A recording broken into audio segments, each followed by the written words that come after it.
श्रीलक्ष्मी श्रीमहालक्ष्मी क्षीरसागर कन्यका उत्तिष्ठ हरिसम्प्रीते भक्तानां भाग्यदायिनी श्रीलक्ष्मी श्रीमहालक्ष्मी क्षीरसागर कन्यका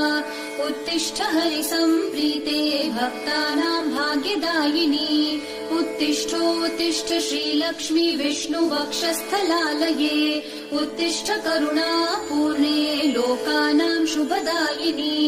उत्तिष्ठोत्तिष्ठ श्रीलक्ष्मी विष्णुवक्षस्थलालये उत्तिष्ठ करुणापूर्णे लोकानां शुभदायिनी श्रीपद्ममध्यवसिते वरपद्मनेत्रे श्रीपद्महस्तचिरपूजित पद्मपादे श्रीपद्मजात जननी शुभपद्मवक्त्रे श्रीलक्ष्मी भक्तवरदे तव सुप्रभातम्।